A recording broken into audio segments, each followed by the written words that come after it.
네, 저는 오늘 그 앞에서도 계속 제시된 질문들인데 삶과 죽음이라고 하는 것이 완전 단절인가 아니면 그 삶과 죽음이 서로를 비추면서 맞물려 있는 두 국면인가 이런 질문에 대해서 독일 전통이 내놓은 해답들을 세 가지 차원에서 소개해 드리려고 합니다.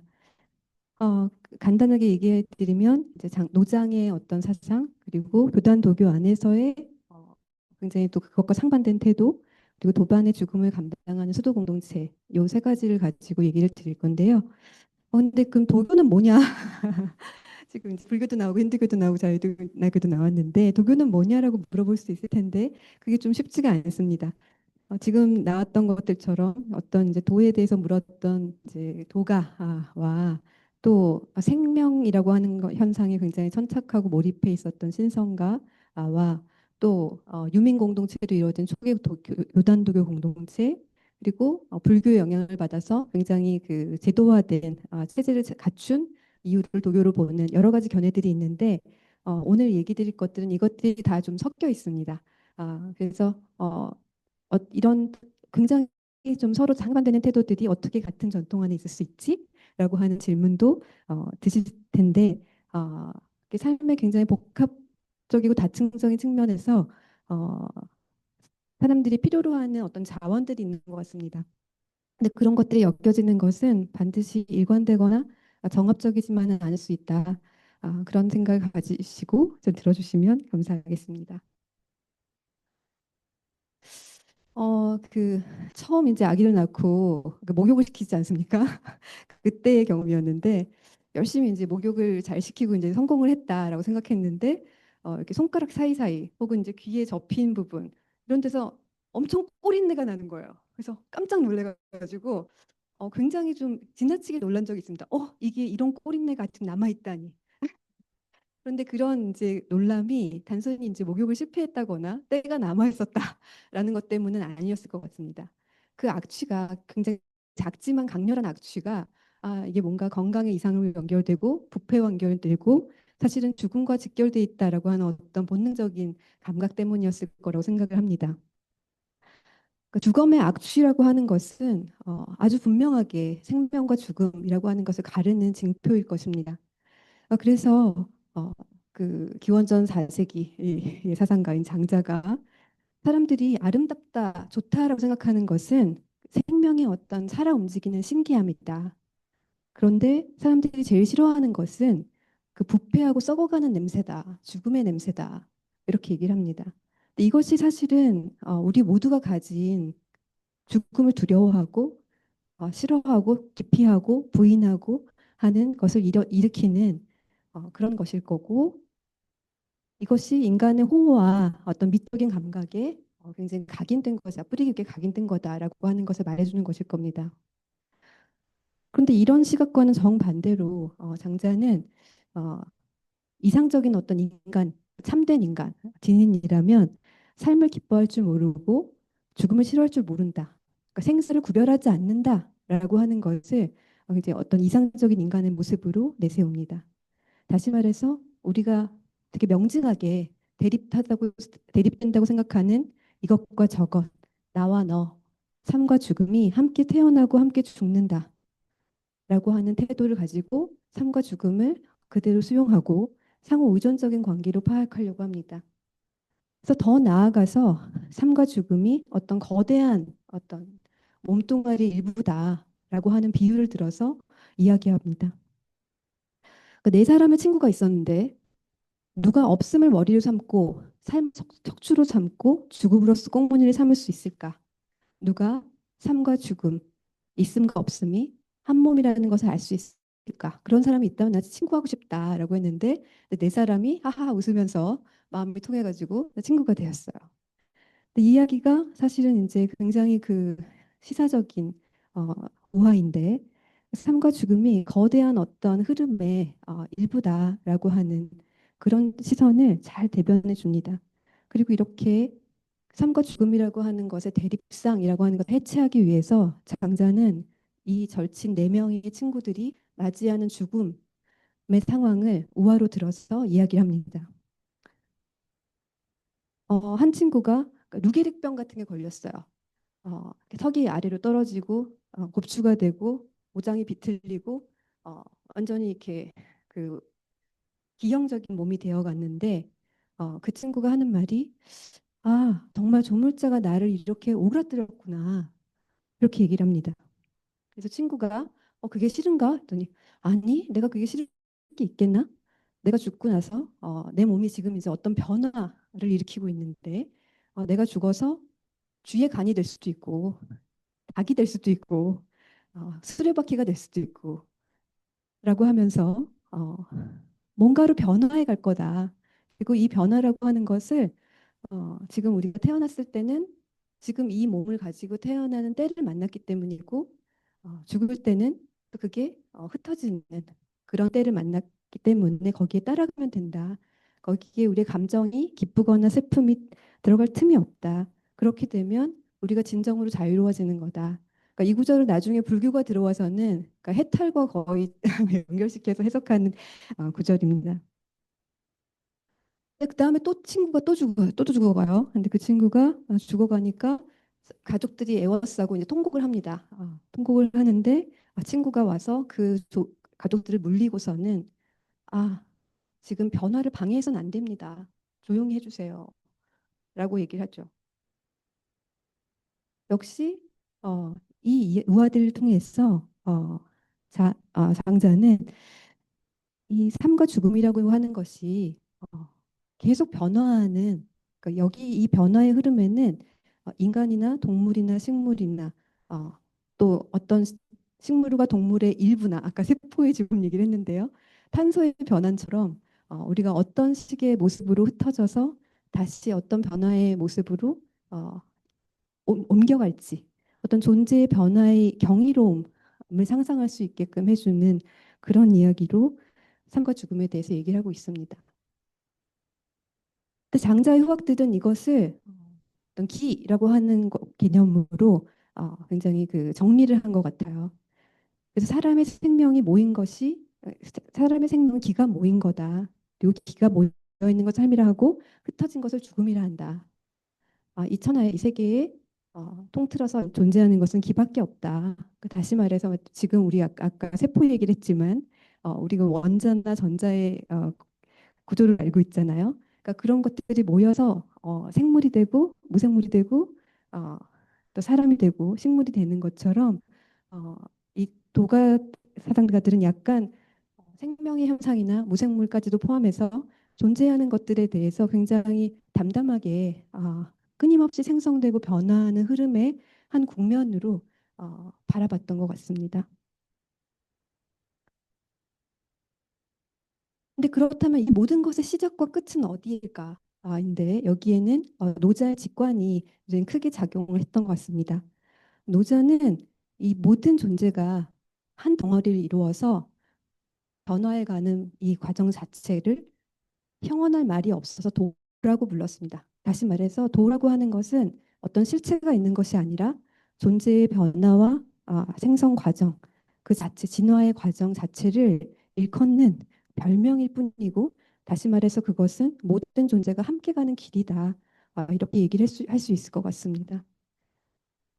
근데 그 안에서는 삶과 죽음은 본질적으로 평등한 값을 가지고 어떤 대립적인 상황이 아니라 변화하는 국면이로 이해가 되겠죠. 그런데 그런데 후대 도교 교단에서 이야기되는 노자의 해석이라든지 어, 계율이라든지 이런 것들을 들여다보면 지금 봤던 노자와 장자의 어떤 시선과는 전혀 다른 각도에서 삶과 죽음을 바라봅니다. 기본적으로는 진인이라고 하는 것을 이상으로 삼고 삶과 죽음을 차별하지 않는 것을 이상으로 삼고 모든 것들이 기로 구성되어 있다라고 하는 것을 인정하면서도 수행의 일상에서는 선과 악, 삶과 죽음이라고 하는 것이 굉장히 명백하게 나뉩니다. 그래서 삶을 좋아하고 죽음을 싫어한다라고 하는 굉장히 뚜렷한 입장을 표명합니다.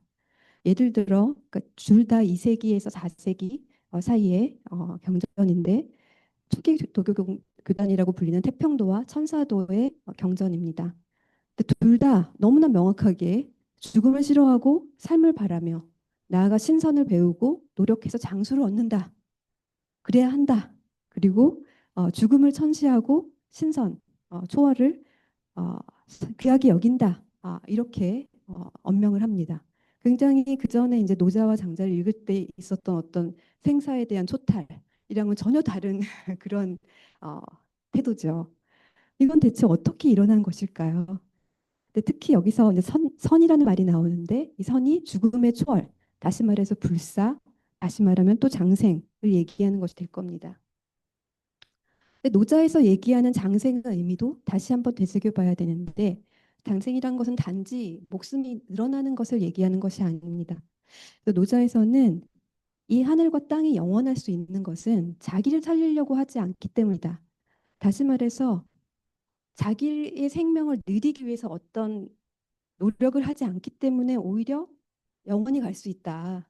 그게 장생의 의미고 다시 말해서 그 장생이라고 하는 것은 다른 존재의 생을 낳고 기르되 그 어떤 자기의 어떤 욕심이나 명예나 이런 것들을 비운 채로 어, 생명의 어떤 양육에 공헌하는 것. 이게 이제 장생의 의미인 거죠. 근데 여기에 대해서도 노자 상이주라고 하는 태평도의 천사도의 경전에서는 어, 노자의 구절 이런 것들이 있는데 죽더라도 도를 잃지 않는 사람이 진정 오래 사는 거다 이런 구절이 있는데 굉장히 좀 감명 깊은 노자의 구절인데 여기서 이제 그 노자의 뜻은 아마 이런 걸 겁니다. 그러니까 도덕을 잃지 않는다. 근데 그 도덕이라고 하는 것은 낳고 기르는 것을 말합니다. 낳고 기르고 그렇지만 낳지만 소유하지 않고 기르지만 내가 너 키워줬잖아라고 공치사하지 않고 판단하지 않고 대단하지 않는 것. 이게 사실 도덕의 의미인데 그러니까 이런 도덕의 실천을 잃지 않는 자야말로 영원히 사는 거다라고 하는 뜻입니다. 그런데 상해주는 이것을 어떻게 해석하냐면 선행을 쌓은 사람은 죽어서도 태음에 가서 태음이라고 하는 연옥과 같은 공간이 있습니다. 거기서 다시 재생이 되거나 신선이 되지만 선행을 쌓지 않은 일삼은 사람은 죽으면 바로 이제 지옥으로 끌고 가는 지관이 있어요. 지관이 끌고 가서 진정한 죽음을 맞게 된다. 이런 식으로 윤리적인 어떤 행위야 직결시켜서 얘기를 합니다. 그래서 돈은 삶을 마련해서 선한 사람에게 상을 주고 죽음을 마련해서 악한 이들을 두렵게 했으니와 같은 생사관과 윤리관을 결합시킴으로써 수령의 일상에서 어떤 것이 바른 행위이고 어떤 것이 나쁜 행위이고 그것들이 생명의 기름과 나음 반대로 생명의 해침이라는 것들로 엄주화하는 그런 모습을 보여줍니다. 그래서 더 나아가서 이 수행 공동체에서는 죽음에 대한 금기가 극도로 발달을 합니다.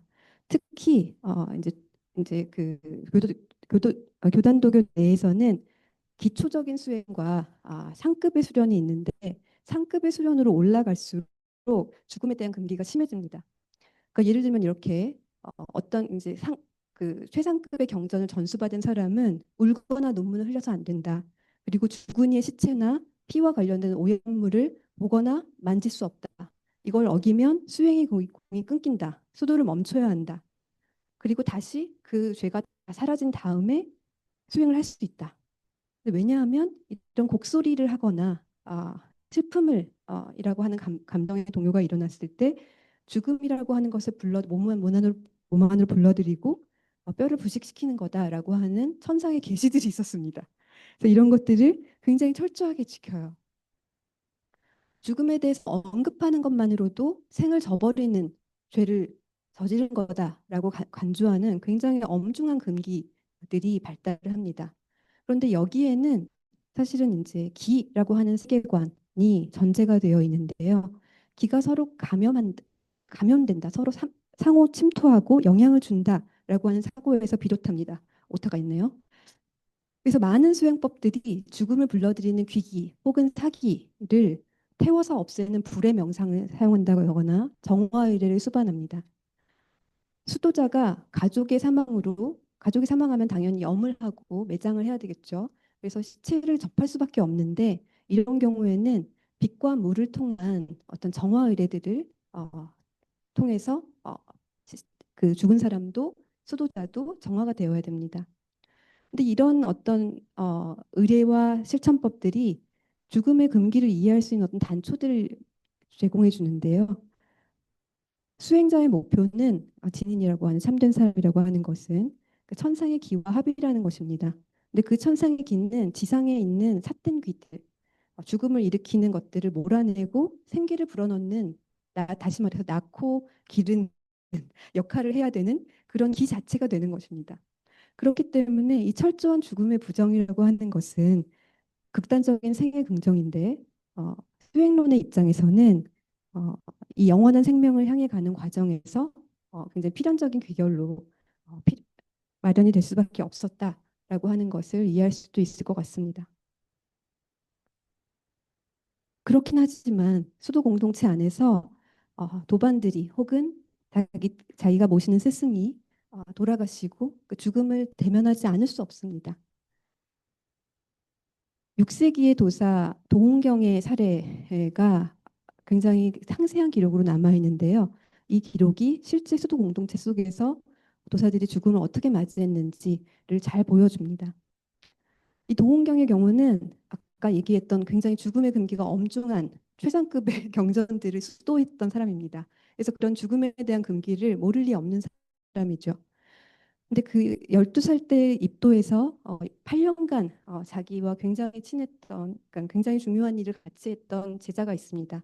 근데 주자량이 이분은 이제 그 영계와 소통할 수 있는 능력을 가지고 있었는데 자기가 죽을 날짜를 이미 알고 있었어요.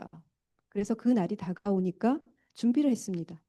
준비를 하고 그리고 이제 그 목욕제기를 하고 경당에 가서 경전이 모셔져 있는 곳에 가서 예배를 드리고 만나는 수도자들한테 전부 다 인사를 하고 자기 거처로 돌아왔어요.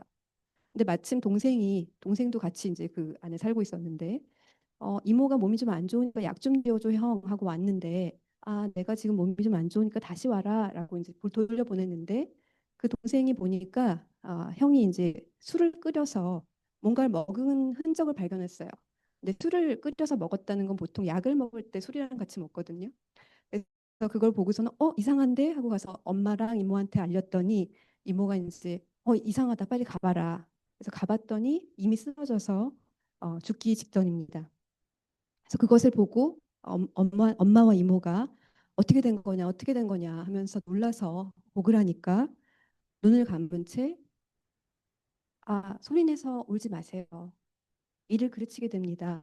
라고 얘기하고 어머니가 이제 뭐 머리를 들어 올리려고 하니까 그걸 약간 이렇게 뿌리치고 베개를 정돈하고 머리에 관을 다시 정돈을 하고 숨을 거둡니다.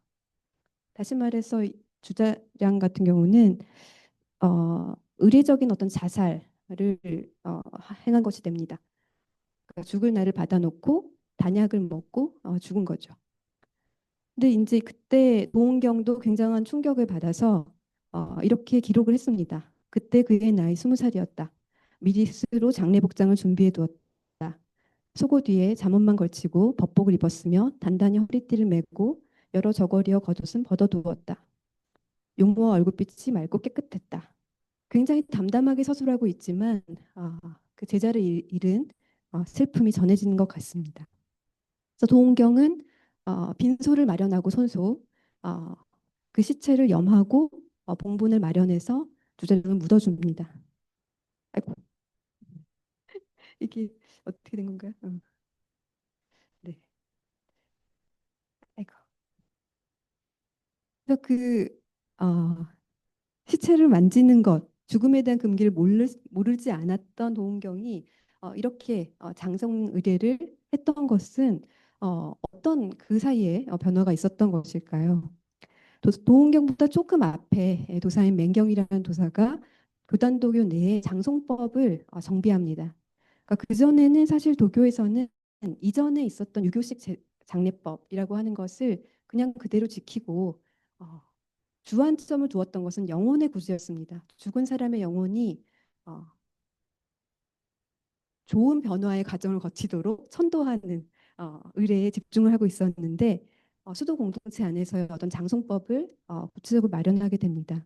그래서 여기 지금 소개해드린 것이 특히 이제 선생님이 돌아가셨을 때 처음에 염하는 것 그리고 입관하는 법을 조금 소개를 드린 건데요.